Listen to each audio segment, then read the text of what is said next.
nagulat ako kasi mataas yung transformer niya.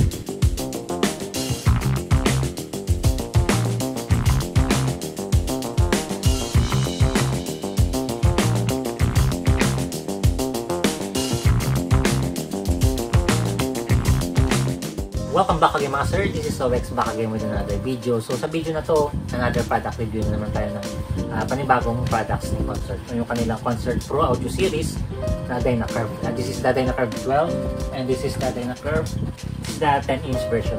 Review natin yan yung dalawa. Sa Pilipinas, meron kasing tatlong market ng mga audio equipments. Yung una is yung mga pang-bahay, yung mga ganyan, mga integrated amplifiers, home entertainment system, mga Bluetooth speaker. Yan yung market na alam natin na ano na yan yung Concert. Batikan yan sa mga yung home entertainment system and mga integrated amplifiers. And then, meron po tayong market ng Pro Audio or yung PA system. Yan yung mga ano, yung mga market ng mga rentals, suppliers, or yung ginagamit sa mga negosyo na setup, which is yung ganito. So kung doon sa Concert, kasi natouch na yung ganyang market nila na pinasok na nila yung Pro Audio system. Kasi pagkakalam ko, parang si Concert kasi parang nag-focus sa mga pang-bahay o pang-home entertainment system na mga products. Good thing na meron na sa ngayon mga Pro Audio series na para ma-explore naman yung ibang market ng audio equipment. Yung pangatlo is yung sabihin natin mga hobbyist setup na yung pang-battle or Bisaya setup kung tawagin natin. So no offend sa mga Bisaya. Bisaya rin kasi ko and then mahilig rin ako sa ganyan. Parang ganyan yung term ko, paupas, parang gano'n. Na pagkakalam ko hindi pa yan na-touch ng Concert. Pwede po yan, marami kasi yung mga dyan mga hobbyist na akala ko iba yung gamit ng mga battle or pang ganun kasi pang baragan talaga yan or pang siraan yung mga gamit niya. Kaya try naman siguro ng Concert na explore yung ganyang market. Hindi ko naman sila pinipilit na galawin nga yan. Explore nila yung ibang side ng market ng audio equipment. So ngayon, ito yung i-review natin or pag-usapan natin yung kanilang Dynacurve series ng Concert. At tignan natin yung yung tunog niya or tignan natin yung tunog niya. Pamapakinggan natin yung tunog niya. Siyempre, i-check natin yan. Importante na matignan natin yung mga baffles niya or yung mga drivers na ginagamit. Then syempre, this is active speaker, may built-in amplifier po yan. I-check natin yan. So abangan nyo mga sir. So ito na mga sir, yung ating Concert Dynacurve series. This is a 12-inch version. Ayun naman yung 10-inch version. So focus muna tayo sa 12-inch version. So yung 12-inch version has a 350 watts na amplifier. Ito yung amplifier niya sa likod. Ano po to powered po ito for active na speaker.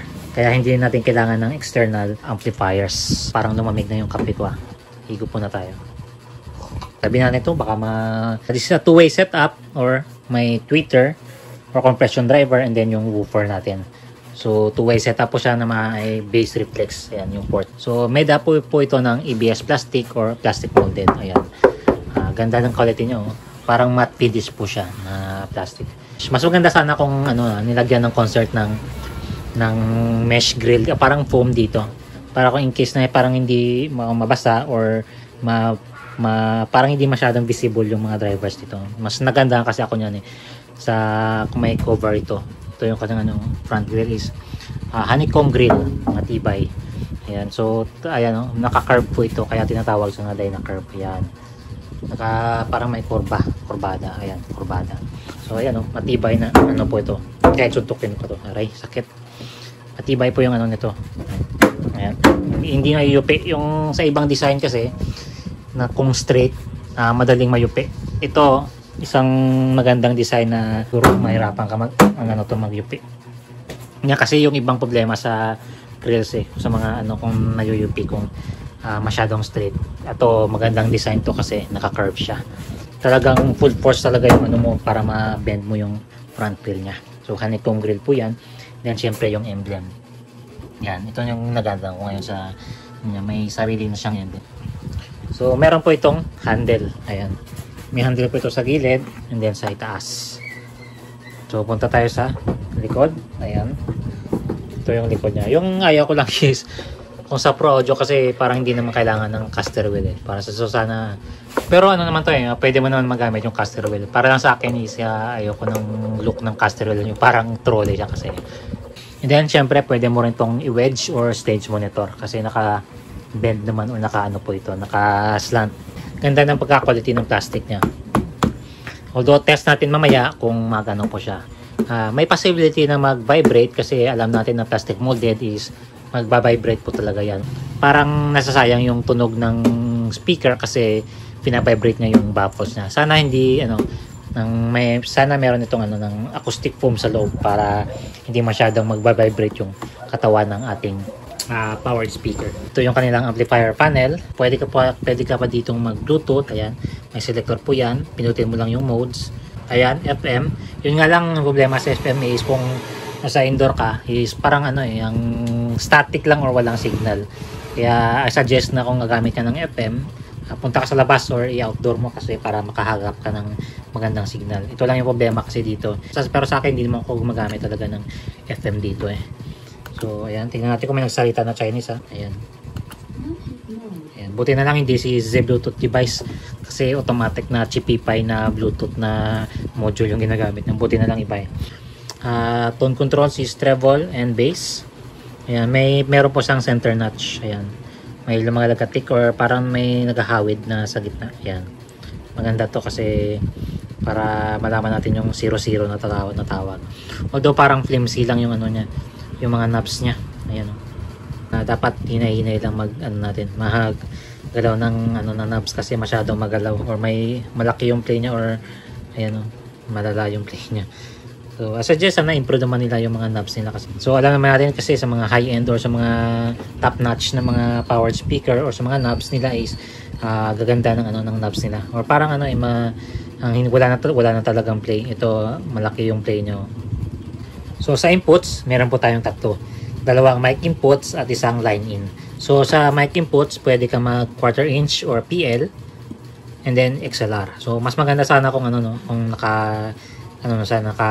tawag doon ng combo jack. Ayan, parang isa na lang para makatipid sa space and mas pro tignan or mas pro look yung naka universal na tawag or yung combo jack na tawag. So kada mic meron po yung levels and then syempre sa line in may levels rin na separate. So pwede kang gumamit ng RCA or XLR. So line out, dito ka kuha ng signal kung gusto mo mag-DC chain ng another powered speaker. For example dito, line out ka dito, pasok mo again sa line in. So ayan, DC chain lang yan. And syempre, ito yung kanyang master output. So ito yung lahat magkocontrol ng inputs natin. So kahit anong mix mo dyan, ayan, kung walang master, hindi yan tutunog, syempre. So ayan yung kanyang heatsink. Alam mo yung heatsink po yan. Concert. So ayan, may power button po yan. Ayan. Naka-IEC cord na po siya. Ayan, naka-power po yan. Syempre, parehas lang yan sila. So kung medyo nabitin yung budget mo or na-booking ni Mrs. na bibili ka naman ng speaker, pwede ka naman mag 10-inch version. So ayan na, may medyo mas mura kasi ito ng konti. Naka-carb rin yan. Ayan. Yung drivers lang pinakaiba nito. 12, 10. I think parang same na sila ng voice code. Ayan. 2.5 ata to yung voice code. And then yung compression driver, parang maliit din. Although mas naganda ako sa layout ng ng D10 compare natin sa D12. Kasi puro heatsink yung yung D12. Ito yung D10, ganda. Same thing rin yan. Ayan, on natin. Ayan, naka po yan. Naka LCD na yan, yung bold natin. Same thing rin yan, ayan. And then syempre, ito yung niya. Although PA lang yung inputs ng ating mic dito sa D10 version. And then syempre, may echo sayaw. Sa kasi walang echo eh. Sa 12-inch version dito sa D10 pwede mo tong pang karaoke na talaga kasi may echo na siya. And then single mic level para sa dalawa. So sa line in pwede ka mag RCA and XLR. Yung pinakaiba lang is yung line out ng D10 wala na siyang RCA ni line out. May line out siya na XLR and ng RCA. And then syempre may clip po yan para matignan natin. Same thing rin sa D12 na version. Para indicator na nagki-clipping tayo. So ito siguro yung transformer niya. Yan, sa likod. Unahin siguro natin ng yung bukas ng amplifier para mamaya na tayo mag-sound check. So ito na yung guts reveal ng Concert Dynacurve. Unahin natin yung 12. Ayan. Boom. Sana mas magandang drivers yung ginamit na dito. Sa compression driver rin. So ayan yung drivers niya. Although hindi naman ako na-surprise na talaga sa factory yan yung ginagamit nila na mga drivers eh. Parang parang OEM drivers yung tawag dyan. Parang common na or hindi mismo yung product na speakers yung ginagamit nila. Factory side po yan. So ano po, wala tayong magagawa. So yung transformer niya is ito yung nagulat ako kasi mataas yung transformer niya. 44 22 0. Ayan. 44 22 tama, 22 nga. So mas malaki pa nga yung supply nito kaysa sa sa 603 or sa concert. Anong class kaya to? Ayan lang, hindi ko alam kung ano yung brand nito. Parang parang anong klase yung transistor yan. Ayan.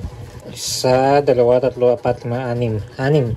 So, kapasitor. Ayan, kapasitor niya is 3,300 microfarads, 50 volts.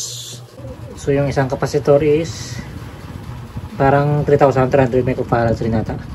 And 80 volts. So, ito naman sa Dynacarb 10. Ayan. So, expected niya na ito yung mga drivers na gamit na. Parang same lang sila ng ng D10 yung dito na Twitter o yung compression driver.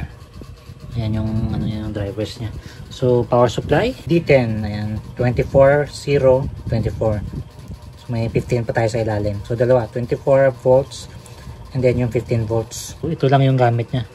Class ano pala to? Ibang class ng amplifier yung gamit nito. Parang single chip lang siya, ayan. Same sa mga sa mga tricycle na amplifiers. Parang ito yung design nila eh. Parang class D kasi may TDA or TPA. Hindi na ako sure kung TDA or TPA. Yan, kung malinaw pa yung mata nyo siguro makikita nyo yan. TDA. Yan, TDA yung chip na ginagamit. So parang class D siya. So yan yung drivers na. So same thing rin na naka-acoustic foam. So ngayon, sara natin to and then siyempre sound check na tayo.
Although sa tunog, sa quality, mas naganda ako sa tunog ng ng D10.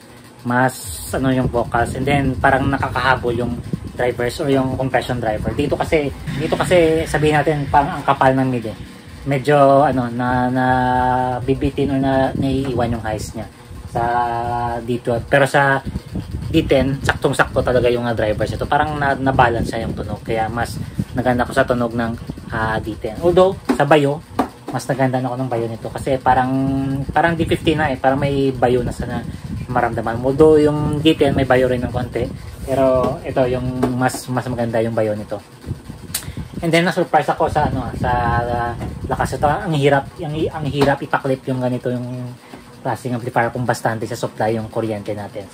Kasi yung gamit nito na transformer is 44 plus ata yung volts yung ginamit dito. Kaya kahit kahit i-max mo, or hindi naman sabihin natin na i-max natin. Parang parang pwede mong isagad yung volume nito and hindi siya mag-clip. Yan yung napansin ko dito. Mahirap siya i-clip yung ganitong powered speaker. Yun ang napansin ko. Yun nga lang, kung ano mo, ingat-ingat tayo kung for example, yung main source biglang namatay or nawala ng power, parang may pumuputok na signal or parang pumuputok yung speaker natin kasi namatayan or nawala ng signal. Kaya ingat-ingatan natin yan para i-secure talaga natin yung power supply ng ating main na ano or kung saan tayo nag-line in. Yan, kasi napansin ko kanina parang pumutok yung kabilang ganito. Akala ko nga nasira pero hindi naman pala. Parang okay naman. So yan yung review ko sa Concert Dynacurve 10 and 12 inches.